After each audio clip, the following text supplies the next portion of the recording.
अच्छा बेटा, तो आज अब हम बात करते हैं चैप्टर 5 में मजीद आगे चलते हुए हमारे आखिर के टॉपिक्स रह रहे हैं।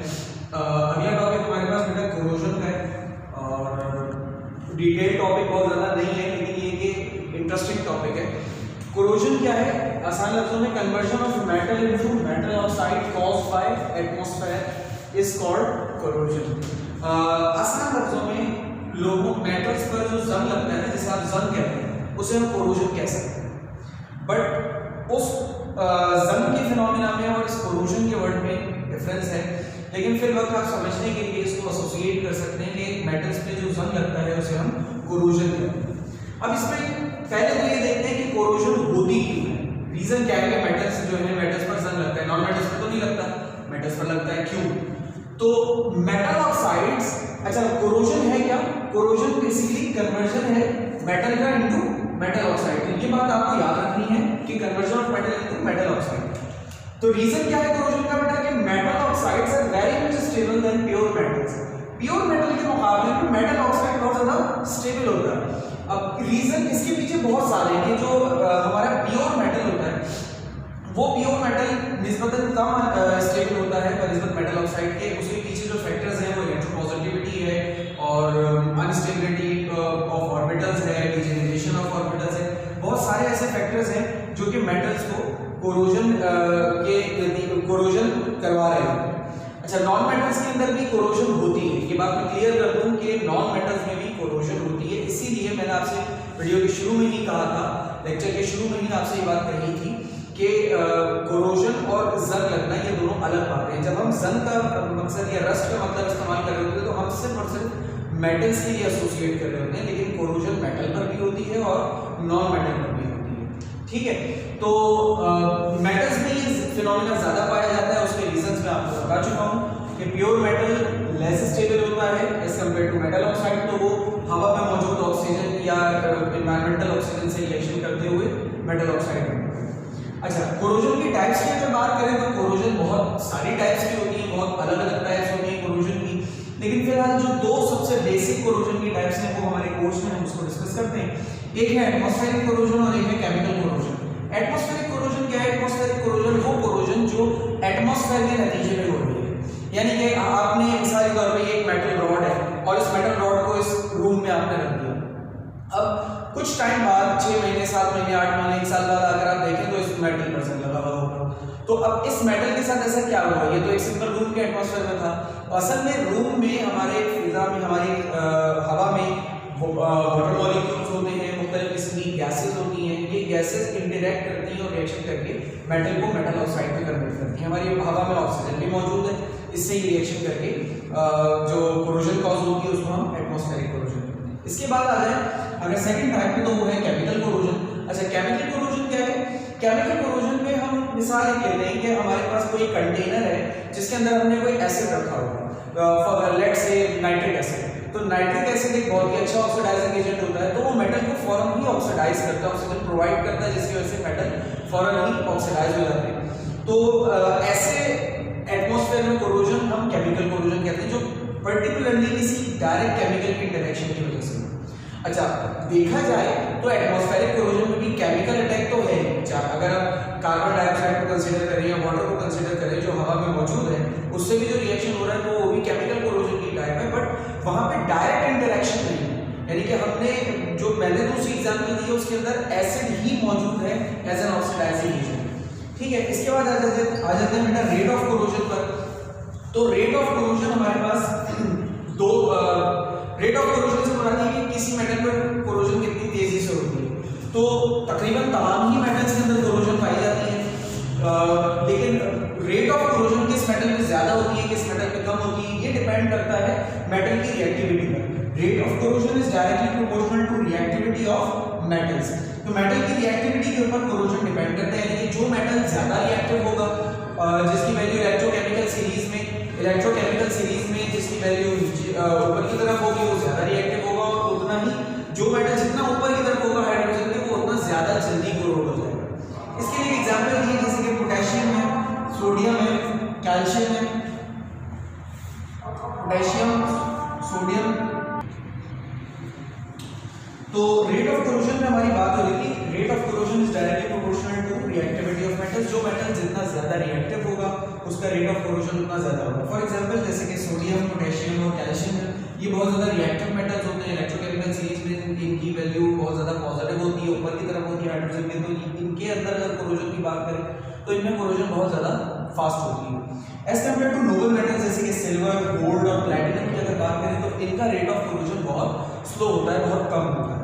तो अभी तक हमने क्या पढ़ा, पहले कोरोजन की डेफिनेशन, फिर रीजन ऑफ कोरोजन, कि कोरोजन क्यों होती है, काइंड्स ऑफ कोरोजन और फिर रेट ऑफ कोरोजन।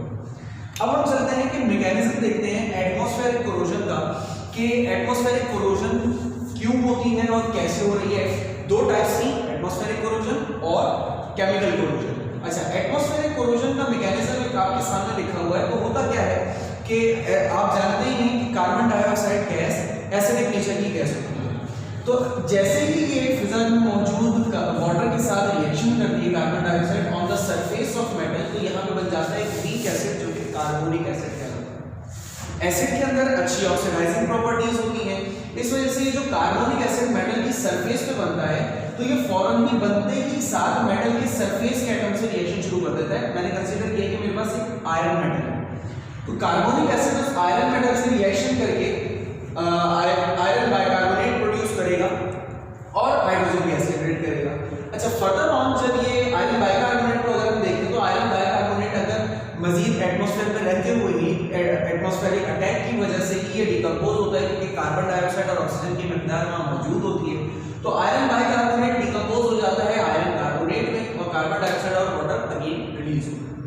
अच्छा, ये जो आयरन कार्बोनेट होता है ये भी स्टेबल नहीं होता, ये भी फर्दर एटमॉस्फेरिक अटैक की वजह से ये भी डिकम्पोज होता है और आयरन ऑक्साइड में आता है। अच्छा, हमने ये चीज देखी कि आयरन शुरुआत हमने आयरन से की और वो आयरन ऑक्साइड तक पहुंचा। अच्छा, आयरन पे पहुंचना आयरन ऑक्साइड तक ही था, लेकिन बीच में दो फेजेस आने थे, एक आयरन बाइकार्बोनेट और एक आयरन कार्बोनेट। आयरन बाइकार्बोनेट और आयरन कार्बोनेट वैसे तो स्टेबल कंपाउंड्स हैं, बट अगर स्टेबिलिटी के लिहाज से देखा जाए तो इन तीनों कंपाउंड में सबसे ज्यादा स्टेबल कंपाउंड होता है आयरन ऑक्साइड।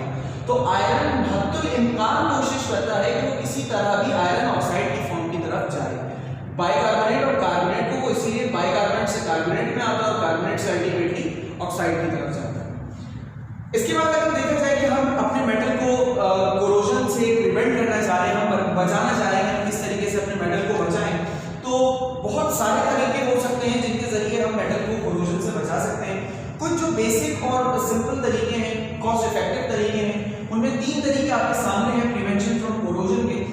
सबसे पहले तो कोटिंग ऑफ मेटल, ये सबसे ज्यादा इस्तेमाल होने वाला तरीका है, बहुत ज्यादा कॉमन है ये तरीका। इसमें क्या किया जाता है कि एक मेटल के ऊपर किसी दूसरे मेटल की कोटिंग की जाती है। अब कोटिंग के लिए आप मैकेनिकल मेथड्स का भी इस्तेमाल कर सकते हैं, इलेक्ट्रोकेमिकल मेथड्स का भी इस्तेमाल कर सकते हैं, मुख्तलिफ मेथड्स का इस्तेमाल किया इसमें जा सकता है। अच्छा, most of the metals are prevented from corrosion by coating a thin layer of inert metals. अच्छा, ये बात हम पहले भी आपसे कर चुके हैं कि ऐसे मेटल्स जो कि इनर्ट होते हैं, जो कि रिएक्शन कॉज बहुत आसानी से नहीं करते, वो मेटल्स उनका रेट ऑफ कोरोजन बहुत कम होता है, और वो मेटल्स जो कि ज्यादा रिएक्टिव होते हैं उनका रेट ऑफ कोरोजन बहुत ज्यादा होता है। अच्छा, इसकी वजह से क्या करते हैं हम, ऐसे मेटल्स जिनका रेट ऑफ कोरोजन बहुत ज्यादा होता है उन पे ऐसे मेटल की बहुत थिन लेयर की कोटिंग करते हैं जिनका रेट ऑफ कोरोजन कम होता है, जैसे कि जिंक है, निकल है, सिल्वर, गोल्ड, इस तरह के मेटल्स की हम कोटिंग कर देते हैं। लेकिन याद रहे ये लेयर बहुत थिन कोटिंग होती है, बहुत ज्यादा मतलब बहुत हैवी कोटिंग नहीं होती, ठीक है। इसके बाद दूसरा तरीका क्या है कि कोटिंग हम कर दें किसी नॉन मेटालिक लेयर की, ये भी एक बहुत कॉमन तरीका है, लेकिन ये टेम्पररी मेथड है। पहला जो मेथड हमने पढ़ा वो परमानेंट मेथड था, अब दूसरा जो मेथड है ये टेम्पररी मेथड है। टेम्पररी मेथड में क्या करते हैं, फॉर एग्जांपल ये मेरे पास एक आयरन की रॉड है, इस आयरन की रॉड को मैं इसके ऊपर मैं पेंट कर दूं, पेंटिंग कर दी मैंने, मतलब कोई भी पेंट कर दिया, तो अब पेंट क्या करेगा, पेंट इसके ऊपर आ गया।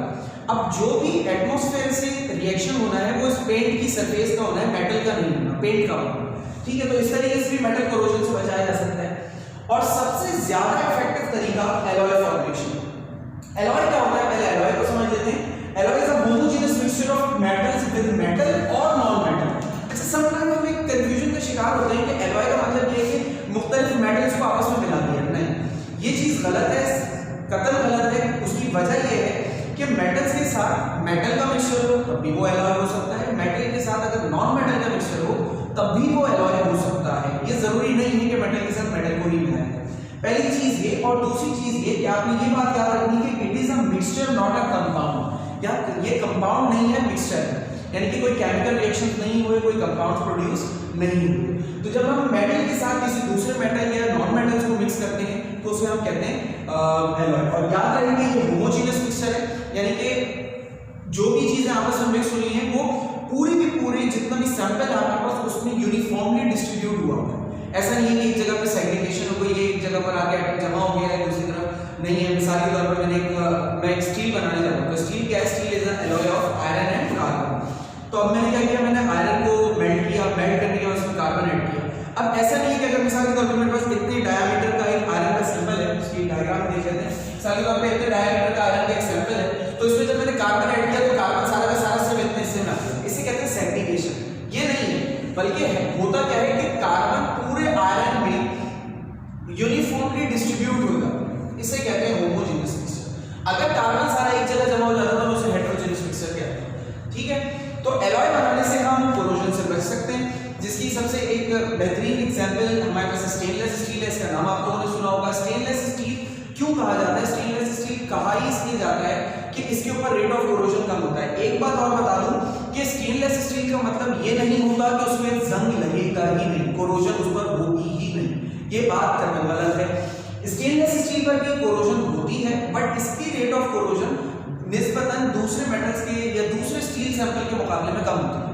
दो तरह के स्टील्स की अगर बात करें, प्लेन कार्बन स्टील और स्टेनलेस स्टील, तो अगर दोनों यूनिफॉर्म सैंपल हो और दोनों को एक ही एटमॉस्फेयर में रखा जाए, अगर प्लेन कार्बन स्टील के पूरे सैंपल पर 6 महीने में कोरोजन कॉज होगी, तो उसी सैंपल के उसी डायमीटर, उसी लेंथ के, उसी मैग्नीट्यूड वाले स्टेनलेस स्टील के ऊपर कोरोजन शायद साल भर में भी ना हो, और अगर हो तो बहुत बहुत कम।